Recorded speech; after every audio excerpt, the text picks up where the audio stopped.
script go away? I have a copy of it. Okay, I got a copy.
Good morning. My name is Liz Pillar-Little. I use she, her pronouns, and I am a late 30s-something woman with graying brown hair, and I am wearing a dark burgundy sweater, black and white slacks, and multicolored glasses. Welcome to First Unitarian Church, where our mission is to explore the eternal, nurture community, and pursue the common good. We welcome you in your brokenness and your wholeness. No matter who you have been, who you are, or who you are becoming, we greet you today with love. A special welcome to you if you are new to the church. If you're here in person, you can find a card at the back of the sanctuary where you can share your contact information so you can receive our email newsletter. If you're online, you can find a similar form on our website, oneuc.org, underneath our newcomers tab. We're happy to have all of our friends, new and old, watching us on YouTube this morning. Please introduce yourself in the comments and let us know where you're with us and where you're joining us from. So if you're here in Oklahoma City, what district you're in. If you're in a different city and state, the city and state you're in. We have a few announcements this morning, and I'm going to do my best to plow through these quickly. All right, so immediately after service today, the Committee on Ministry, which I am a part of, is putting on a few listening circles to gather input about the direction of where we're taking some of our ministries going forward. If you are interested in participating, come see me or any of the other members of the Committee on Ministry, which there are a few floating around somewhere. But I'll be loitering up here after service if you need directions on where we're meeting. I also have an announcement on behalf of Sandra Flansburgh about an activity next Sunday after church or before church in Daniel Hall. So join us next Sunday at 10 a.m. in Daniel Hall for a session by Sandra and Marilee Perriam on being a good ally to immigrant families during these trying times. This session will include tips and suggestions as well as resources. There will be lots of time for questions and answers as well. So please come on by before service next week. And my last announcement is on behalf of Reverend Dave, who tomorrow night from 6 to 8 over at the Goose, which is just down on Hudson a couple blocks away, he's inviting everyone to come out for a happy hour. Your first drink is going to be on the church, so come on by. It'll just be like a nice meet and greet social time while he's still here before he flies back off to Chicago. Did I cover everything? Well, we're also going to milk people because this is the launch of stewardship season, so try not to hide that. So we'll also be talking about stewardship as well at that meeting because we're about to kick that off today. More details in a little bit. And now? We're going to... No, not yet. No. And today we are hearing from our consulting minister in the pulpit today, for our consulting minister for mission, strategy, and transition, Reverend Dave Messner, will be leading us in worship today. And now, the prelude prepares us for worship.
In lighting our chalice, we connect ourselves with many different people.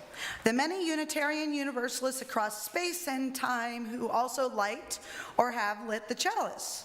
Our spiritual ancestors with their dreams, good deeds, and even their failings. We light our chalice in Midtown Oklahoma City on land that was home to first Americans, including the Apache, Caddo, and Wichita, on land that was taken from the Muskogee, Seminole, and other removed and relocated peoples. We light the chalice as a symbol of our sacred time together. The burning chalice represents the light of reason and science, the warmth of a loving community, the cleansing heat of justice, and the flame of hope.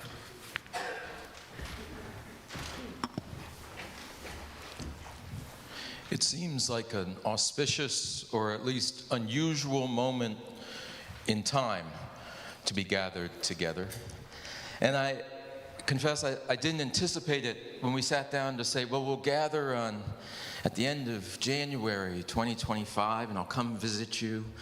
And who could have anticipated this week in this feeling of change, disruption, and uncertainty? Not that we all have to feel that way, but I'm feeling that this week. And so this week, I turn to the questions of what ground is solid, what ground is moving, and to what are we called in this moment in time in our lives and in the life of our community. I have a text which I very much appreciate in that spirit, from Naima Pennyman, and it's called Prerequisites for Preservation. And so I'm going to share her words to call us into this sacred time. We are going to need to get organized, live beyond boundaries, soften our hearts, leave behind our baggage. We are going to need to talk to each other, relinquish our comfort, release our control, and coexist. We're going to need to give up our addictions, confront our pain, ask for help, and give more than we take. We're going to need to dream bigger, work harder, get dirty, take time.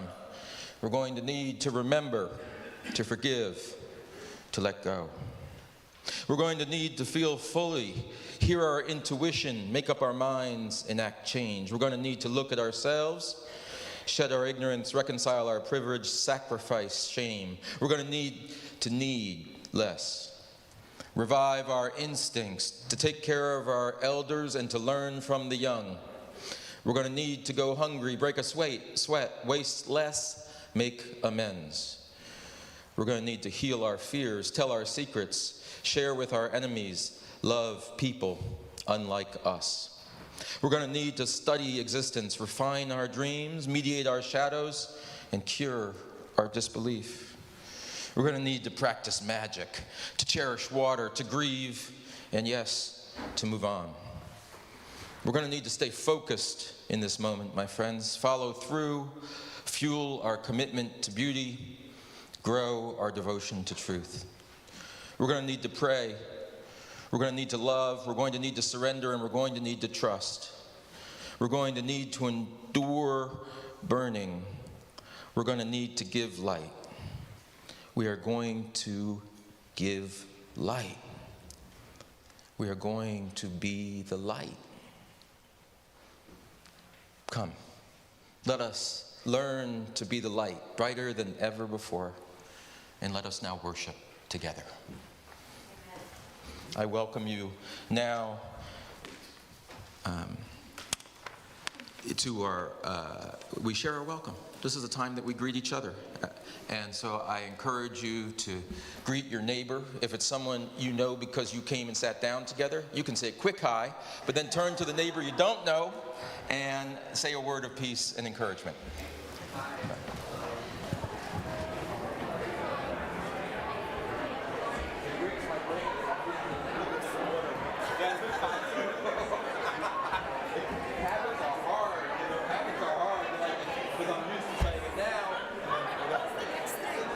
Totally different, okay? Pay attention.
Well, I invite you to find your place, to put a pin in the conversation you're having, and make a plan for a coffee hour together. And I invite you to rise in body or in spirit, but definitely in voice for the singing of our opening hymn, number 361, in your gray hymnal, Enter, Rejoice, and Come In.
Good morning. My name is Courtney Custer, and I am doing the Time for All Ages today on behalf of Tim Atkins, who is out ill today. And I'm reading a story, a really lovely story called What Would You Do with a Chance? It's by Kobe Yamada and has beautiful pencil and watercolor illustrations by May Bessam. It is the kind of children's book that can be enjoyed by children, but also really has a message for the adults that are reading it to their children. So I will share it with you this morning. My pronouns are she, her. One day, I got a chance. It seemed to just show up. It acted like it knew me, as if it wanted something. I don't know why it was here. What do you do with a chance, I wondered. It fluttered around me, it brushed up against me, it circled me as if it wanted me to grab it. I started to reach for it, but I was unsure and pulled back, and it just flew away. I thought about it a lot. I wished I had taken my chance. I realized I had wanted it, but I still didn't know if I had the courage. When another chance came around, I wasn't so sure, but I decided to try. I went to reach for it, but I missed it and fell. I was embarrassed. I felt foolish. It seemed like everyone was looking at me. I decided I never wanted to feel this way again. So, after that, when a chance came along, I ignored it. And the more I ignored the chances that came around, the less they came around. Until one day, I noticed I hadn't seen a chance in quite a while. It was as if they had all disappeared. I started to worry. What if I don't get another chance? I know I acted like I didn't care, but the truth was I did. I still wanted to take a chance, but I was afraid. And I wasn't sure if I would ever be brave enough. And then I thought, maybe I don't have to be brave all of the time. Maybe I just need to be brave for a little while at the right time. So I realized it was up to me. I promised myself that if I ever got another chance, I wasn't going to hold back. If I got another chance, I was going to be ready. Then, one seemingly ordinary day, I saw something shining far off in the distance. Is it possible? I hoped. Could it be my chance? I had to find out. I ran as hard and as fast as I could towards it. I don't know how to explain it, but it seemed if I let go of my fears, I was full of excitement. It wasn't that I was no longer afraid, but now my excitement was bigger than my fear. As I got closer, I could see this was a really huge chance. But this time I was ready. As it came by, I reached out and grabbed it, and I held onto it with all my might. It felt so good to soar, to fly, to be free. I now see that when I hold back, I miss out. And I don't want to miss out. There's just so much I want to see and do and discover. So, what do you do with a chance? You take it, because it just might be the start of something incredible.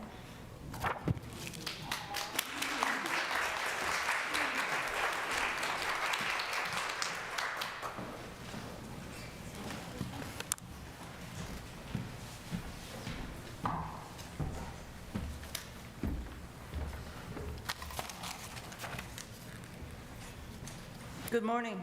My name is Michelle Cernacker. My pronouns are she, her, hers, and for those who are vision impaired or blind, I am a short, older woman with graying brown hair wearing a pink ruffly shirt over a thermal shirt that's black and a turtle pendant.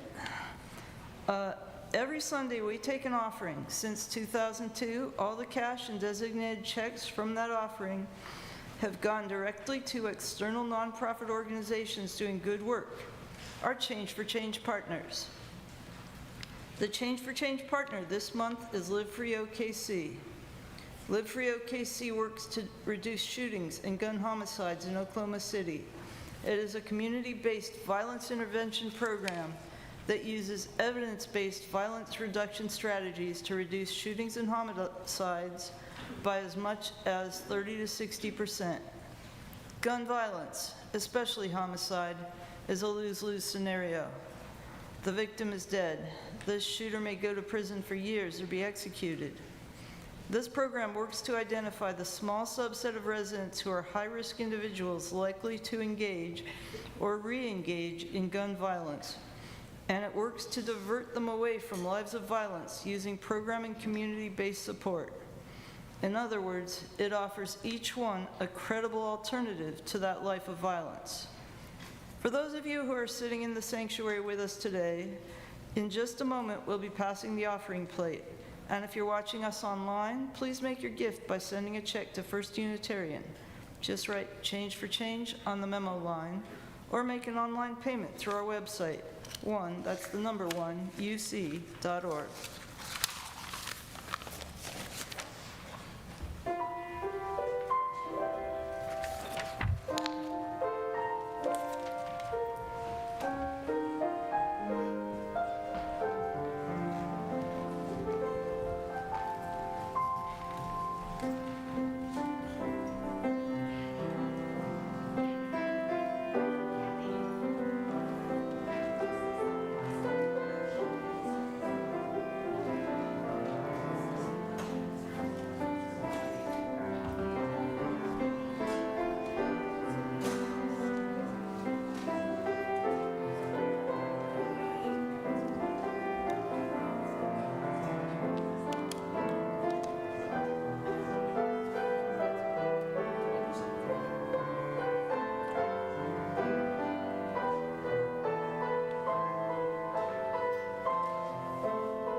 I'm making everybody worry because I'm doing something out of order.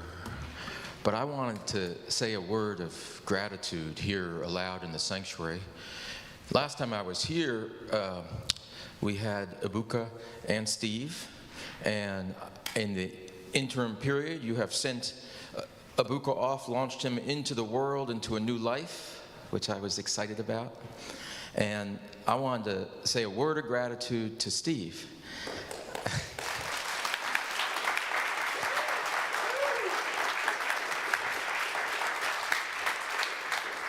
And to the whole music team and the leadership team working together, thinking about how do we re-envision music leadership in church for the next chapter that we believe is going to be a humdinger.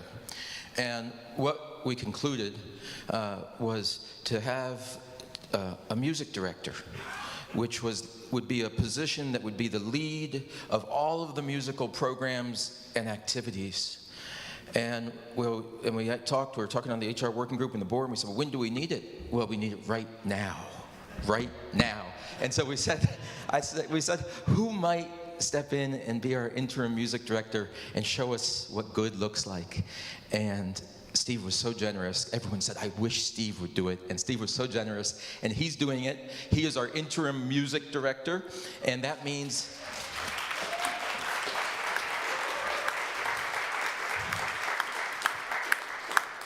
he's doing 5 jobs at once, doing them with grace and beauty and a smile, and it's an enormous gift to all of us, and so thank you. And I'm sorry to interrupt, but we gotta celebrate the things to celebrate. Thank you. You can do one more. Woo!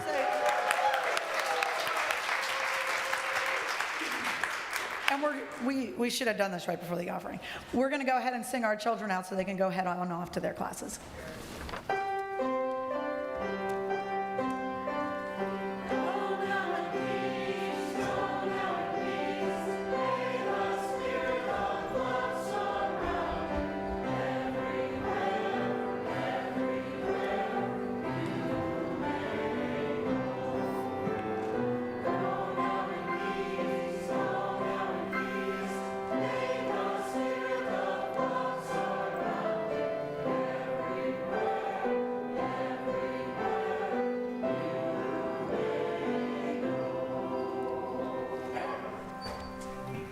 Hello, we're interrupting again.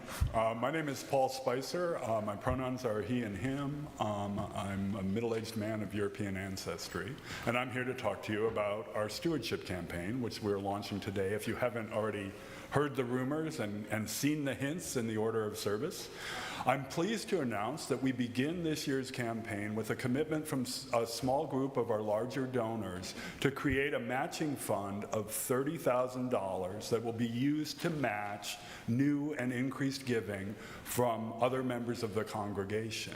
As you'll hear as we go along in the service, there is an imperative for us to broaden and deepen the financial commitments of this congregation to this church, and we hope this matching fund provides a bit of that incentive. Please look for our QR code, which you'll start to see as going forward. There's links. It's already on the webpage. You can pledge electronically on the webpage. I have paper copies of the pledge form that I'm going to distribute, and I'm hoping someone can get them up to the folks in the balcony too. Again, up to $30,000, there is a commitment from other members of this congregation to match new and increased giving. So please consider that as you renew your pledge, increase your pledge, or for those of you who are visiting and have not pledged, think about pledging for the first time. And I'll leave it to that because I know Dave has a lot to say. And I don't want to go too far off script because Dave's worried about that.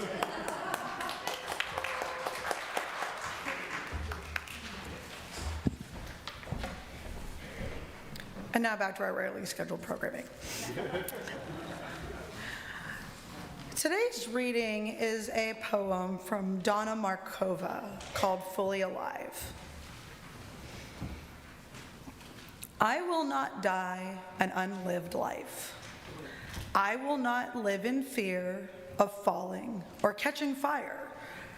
I choose to inhabit my days to allow my living to open me, to make me less afraid, more accessible, to loosen my heart until it becomes a wing, a torch, a promise. I choose to risk my significance, to live so that which came to me as a seed goes to the next as a blossom, and that which came to me as a blossom goes on as fruit.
Now we have a time to lift up a prayer before we go forward. I want to get you ready, though, for what's going to happen at the end of the prayer. It's going to be a little slick. I'm going to say Amen. And then the piano's going to start playing. Not by itself. Steve's going to start playing the piano. And we're going to, without any words, just enter into hymn 389, which is gathered here. And first we're going to sing that all together, coming out of the prayer. And then the high voices. You get to choose if you have a high voice, or it might be a chance to say, I've never tried to sing high. And you can sing high. And then we're going to do another part of the round that's going to be the low voices. And then we're going to come together, and we're all going to sing together to close it out. Okay? We're just going to do a seamless transition. I have a prayer today to offer in the name of the Spirit of life, of love, of light, which holds us all. I encourage you to join me in this spirit of prayer, the energy of which today is gratitude. Let us give thanks. Let us give thanks for safety of body and spirit, for the safety we feel in this house right now. And let us open our hearts for all of our siblings who on this day and wherever they sit do not feel safe. May we be there for them, offering in every way we can a protective wing. Let us give thanks on the day for nourishment and strength in our bodies, as imperfect as they may be. And let us open our hearts for those who struggle with illness, absence of nourishment or nurturance, pain in the body. Let us give thanks today for the family we have. The family of birth, the family of choice, the family next to us, down the pew that we haven't yet met. Let us open our hearts to those who experience loneliness and isolation today. There are more than you might think. They are those you might not suspect. Let us give thanks today for the opportunities we have. We have opportunities like never before. Let us give thanks for the opportunities we have to feel fully alive, to be more fully human than we have ever been, right here, right now, and on Monday, and on Tuesday in the work that we do out in the world, not just in this house. Let us give thanks for the grace that continues to fall upon us. Let us give thanks for the power we have to be the bearer of grace to one another. Thank you. And amen.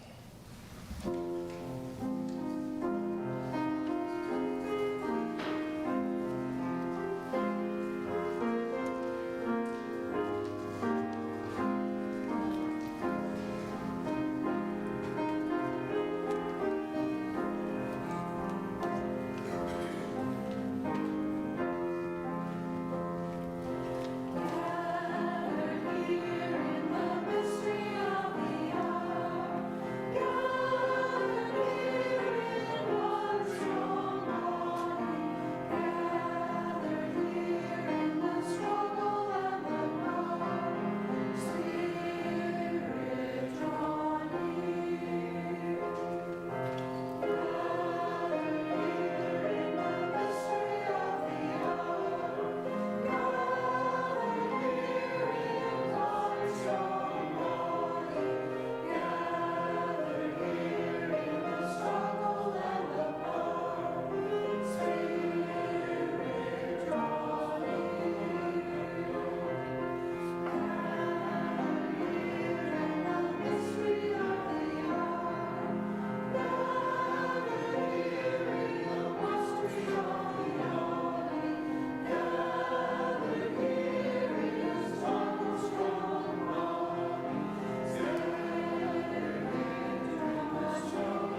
Join me, if you will, for a little personal financial nostalgia. When I was a young man, and now that was a minute ago, you might join me in that. I mean, back in the day, we had a thing, and just raise your hand when I say it if you know what that thing is. It was called passbook savings.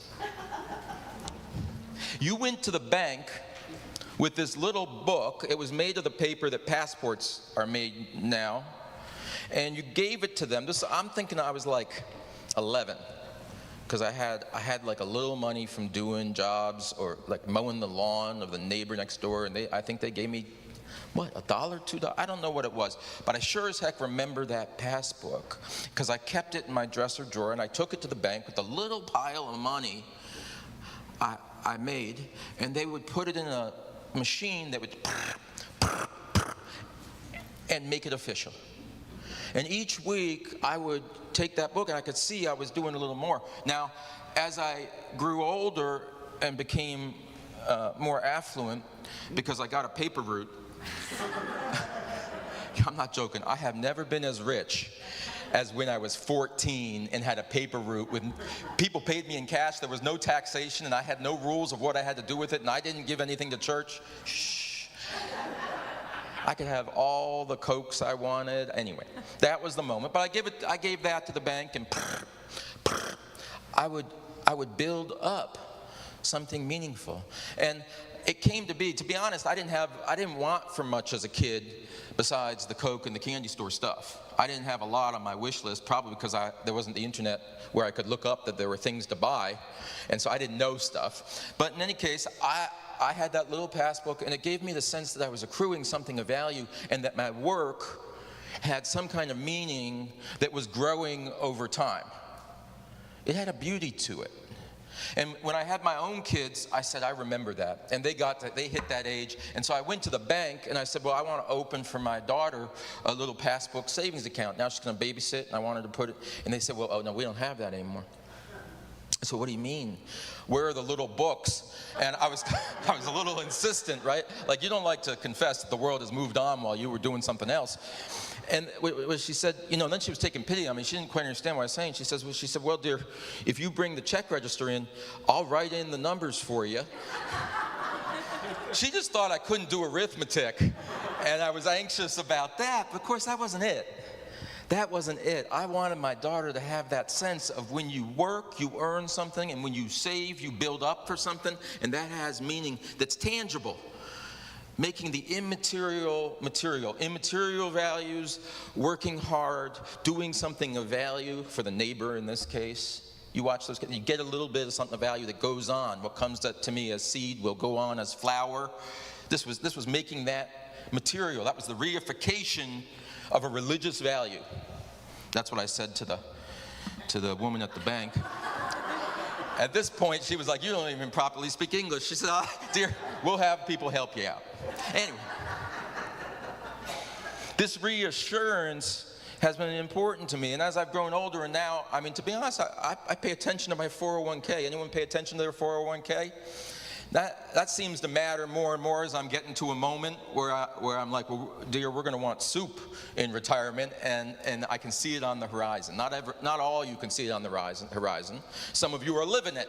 So I don't need to tell you that it is important, that value that is accrued, not in a moment. We're not the people who make our decisions on a daily basis as people of faith, people of our faith. It's not about making every decision on a momentary, day-to-day basis that we chase a dollar. That can't be right. It ain't right. We know that. And yet, there's something about the arc of the economic universe. Geez, we don't talk about that much. But the arc of the economic universe is long. It's over a lifetime, and it makes a difference having a little money put away in your 401k to eat in your retirement. The things I put in my prayer: safety, a roof over your head, that bowl of clam chowder for lunch. I just got back into Campbell's clam chowder. I discovered that it is $2 and I'm done. It's been 30 below in Chicago. I'm exaggerating because I'm a preacher. But I've been eating that soup, and I've been saying, yeah, I want soup in my old age, and this is worthy. And not everyone has this bowl of soup and the roof I have that's paid for by the church, incidentally. So much of this religious life is, one, about noticing the things we ought to be grateful for, and two, noticing about how the things we are grateful for are related to our own choices. I often say it. I was saying it when we were shaking our can. That's a rude phrase. We were raising money. When I say shaking our can with folks yesterday, we said we want to raise this matching fund, right? Because we want to make a transformation in the frame of how we think about money and the good we can do. And we want to ground it in our theology. And our theology is that the good in this world doesn't happen by magic. There's wonderful scripture about manna from heaven. And I believe there is much we receive in the world, probably 80% of it, that we ourselves didn't earn. I didn't make the trees grow. I didn't lay the roads. I didn't fund this church since 1830. So all these sorts of things, and yet I enjoy those. Now, that's true. But our theology says much of what we have, those things that were in my prayer, are because we work hard, and we work hard together to make them. That's a heresy. I'm going to try when I visit here to put a pin. This should be the heresy column. And whenever we name a Unitarian heresy, I'd like to pin it up. Good stuff doesn't happen by magic. It happens because good people put their lives into it. And whenever you think something is happening by magic, pause. Really, take a half hour and figure out the entire conspiracy. Yes, there's a conspiracy. The entire conspiracy of people it took to create something. Did this church grow from the ground like magic? Did it land from the sky like Wizard of Oz, like the house on the way? It did not. There are people whose names you probably know, and I confess I do not, who said, we're going to build it.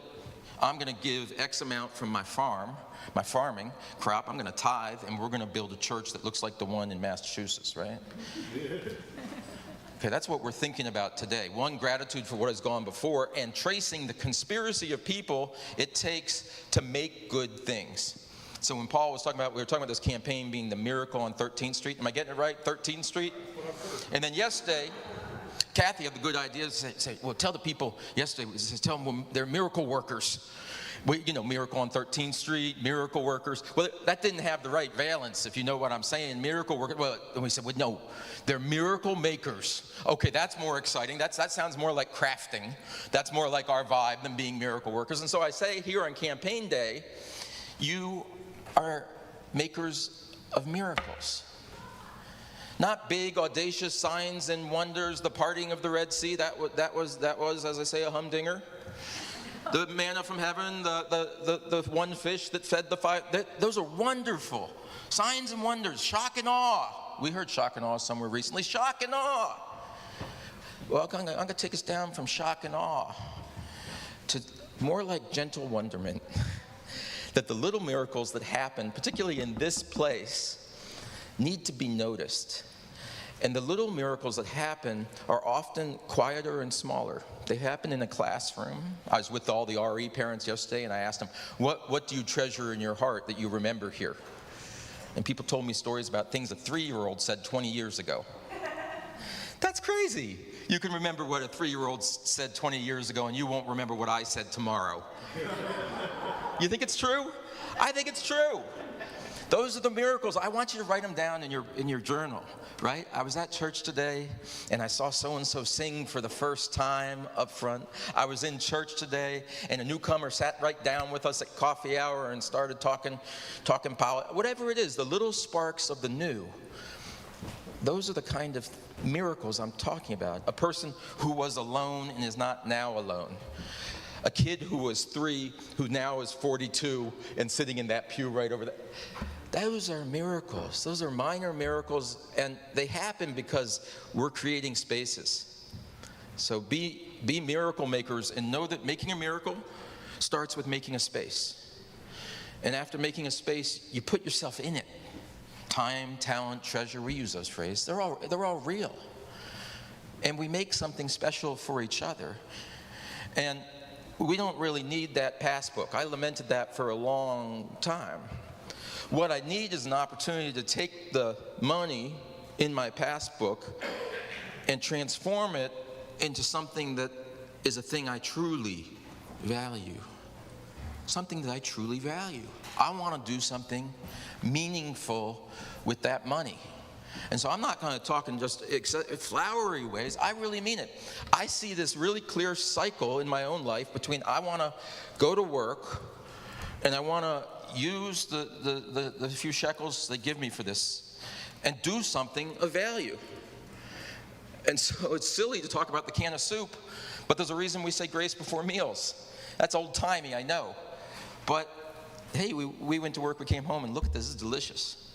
And I know, I'm speaking from a privileged and fortunate, we sent out this week for Indian food. Holy moly, that was good. And I said, this made my week. My wife and I came home from work and we sent out, it was $50, right? $50. But it was worth it. And so what I'm trying to connect here is in our current here and now living, what are the things that are worth it to you? Worth your money, worth your time, and worth the dedication of your hearts. These are all scarce resources. You know, we pick what we do with our days. And so it's not the title of my sermon.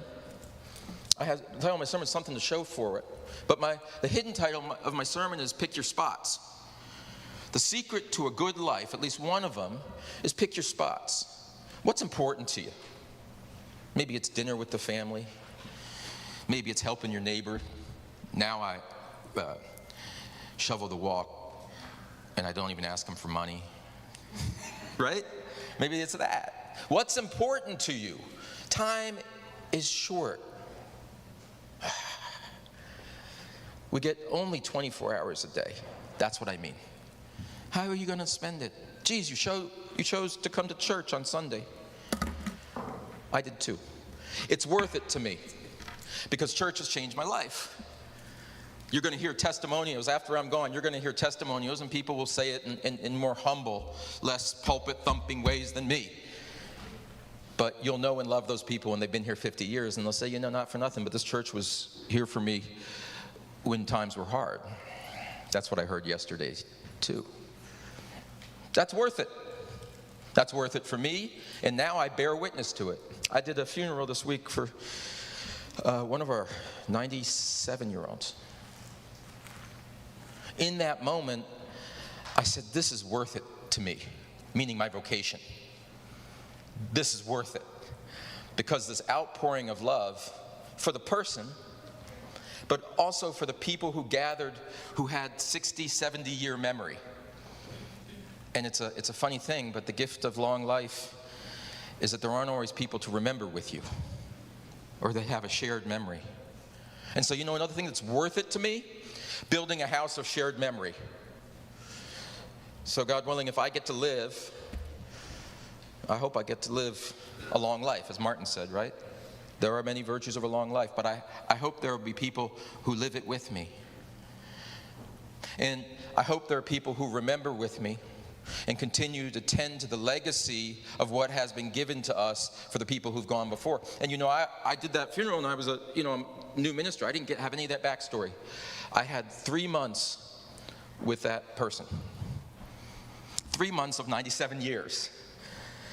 My life was transformed by just the storytelling of the people coming together. My life as the minister, I mean selfishly, it taught me something about how to live and what mattered, and I walked out of there like renewed. And my worries laid at the door, right? Like I left them behind because I said that clarified a lot for me. I got to live better. Not in a shame-induced way, but in the kind of way when you see what good looks like, you say, I want to be that. When you see someone play piano, and you can say, I got to practice a little more. That's cool. I want to play like that. I want to sing like that. I want to learn how to dance a little bit like that. I have a lot of secret desires as I approach my latter middle age, I'll call it. You can all call it that. We're all in our latter middle age. And I got those desires to yet become. So all the things I was talking about, what's important, picking your spots, pick your spots about what you yet want to become. This is the moment. This is a moment of disruption, and I could give a sermon this Sunday after inauguration, an anxiety-inducing sermon, and then go get my plane. Good luck with that, right? I could give an anxiety, but I'm not feeling anxiety on this day. I am not. I'm feeling possibility and opportunity. I'm feeling this rupture that has opened a space that we can fill. It's a vessel that's not spilling over, that's not broken, that's awaiting. Oh, I was just with a preacher who was talking about the living water. Now, I know that's from a different kind of theological, but I just loved it. And he said, you're making the vessel. Don't spill the living water. Holy moly. I'll try not to. I'll try not to, Pastor. He's teaching me how to preach. But that's what we're doing here. We're making a vessel for life, the good stuff in life, and we're filling it up. And I think about that as church every Sunday, that we come and we add a little bit to fill up that water. This is like water communion imagery, right? And we bring what we have, and whether it's a drop or whether it's the 5-gallon container from the back of our truck, we bring something to this place and we fill it up with love and life and light. And because we do that, those who come to us thirsty know that their thirst will be slaked.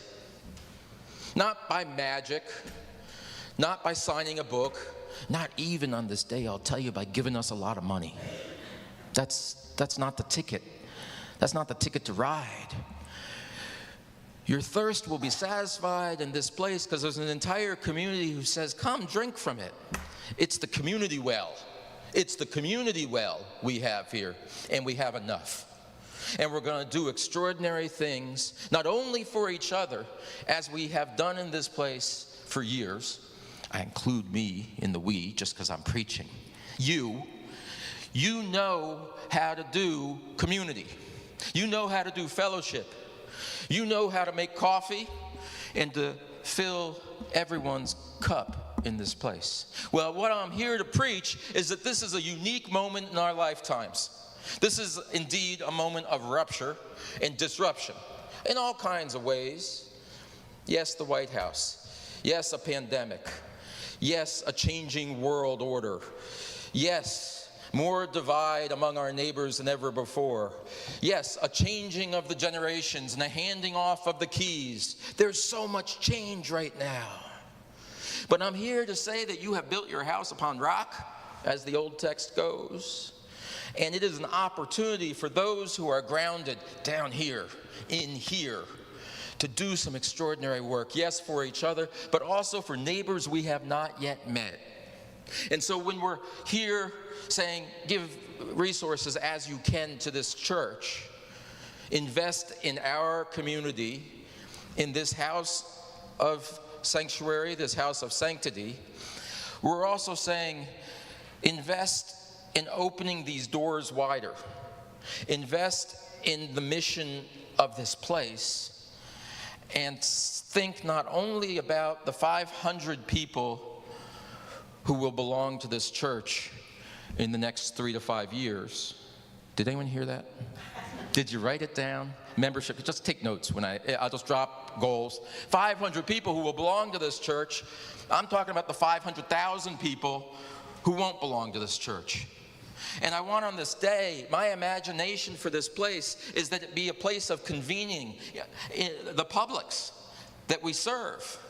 That this is a place where people can come together for humane discourse about matters of health care, about matters of democracy, about matters of who counts as our neighbor, about matters of gender understanding and inclusion. Why can't we have an open platform? A person walk in here who's never going to agree with things I say, that's okay. Half of you don't agree with the things I say, and it's your church. If that can be okay with both sides of the aisle and with me, then it's of course okay if 100 of our neighbors come in who have a very different view. And in this place, they learn to be part of a conversation, a pluralistic conversation. That's what we do. Some of our magic, when we talk about being miracle makers, okay, what magic spells do we have? Now I'm appealing to my D&D crowd. What magic spells do we cast? One is the magic spell of comfort amidst difference. Wow, That seems like such a rare spell in America these days. But we're the people who can sit down at a picnic table with people who totally disagree in 6 ways and find the 6 ways we do agree and then break bread together. And so when we talk about investing in this place, and I speak in grandiose terms, know that when it comes to practical matters, it's going to look real basic. It's going to be making sure there's enough food for a free chicken meal for all the neighbors and having a 200-person teach-in on health care in Oklahoma in 2025. That'd be a cool thing. What's your cool thing? What's your dream? Some of it in this era is going to be realizing that there are people who are never going to make it here. Oklahoma's kind of spread out. Y'all ever think about gathering up and consolidating that? Anyway, Oklahoma's kind of spread out, this Oklahoma City. There are people who practically aren't going to be in this building. Well, you know what? With the right resources and the right programs, we can go out, do outreach where we've never done it before. We can do campus ministry in Norman. We can reach communities without access to health care and be a partner in bringing them health care. We can reach food deserts and be a partner in setting the table in those neighborhoods. And we don't need to drag them home. We need to simply set the table for people who are our neighbor, whether we live right next door or not. That's what the project is here. And so on this day, I could go on because I feel so excited. And I know this is a scary time for some. It's a scary time for some. And there are days that I'm afraid, and I got about every privilege on the list. And so when we were sitting, watching our colleague, who's an Episcopal priest, a woman, preach and say, in these days have mercy. Remember to have mercy. I didn't shake my scolding finger at the guy in the front row. I took it as she was preaching to me. Remember to have mercy. Remember, as part of that you're incredibly powerful. That was what that moment was about. She was saying, dude, you're the most powerful man in the world right now. With all that you have, remember to be merciful. Remember to be compassionate. Well, I'm here to say a weird thing to you. You're the most powerful person in the world. You're the most powerful person in the world. No, you are powerful. You have resources of love and wisdom and intellect and compassion. And don't forget that. Because when we're made afraid, we forget that we're powerful. So on this day, I say, you are powerful and you are beautiful, and I'm grateful for what you have built. Have courage in the days to come, for courage is a theological virtue and a practical one. Know that you are part of a family of power, and know that you make a difference. Give what you can, and rejoice in it, for it is glorious. Amen.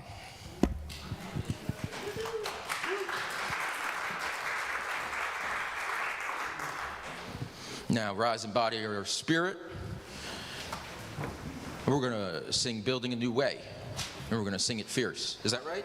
Yep, 10:17. 10:17. Thank you, Liz. We are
We extinguish this chalice flame, but not the light of love and community which burns in our hearts.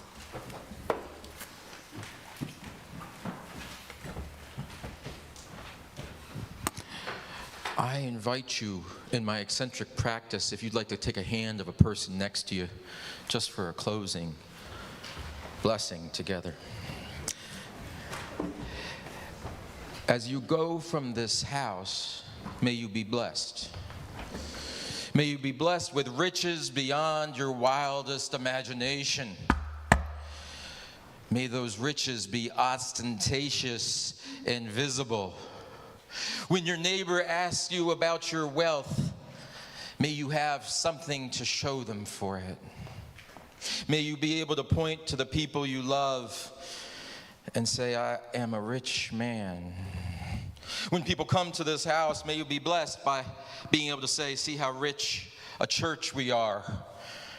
And may you have something to show them that proves it. May you point to the choir that lifts up and sings angelically and say, that's my choir. Those are my voices. May you know when the children stand up at coming of age, 13, 14 years old, may you say, those are my children. And they're growing into fine adults. Oh, the riches. And yes, when people come, may you be blessed and say, we have a new playground. Would you like to swing? No charge. My friends, as you go from this place, may you be blessed with riches. May you know that you are wealthy people. And may you enjoy the life you have been given. And may you invite people into it relentlessly. Go in peace. Amen. Amen.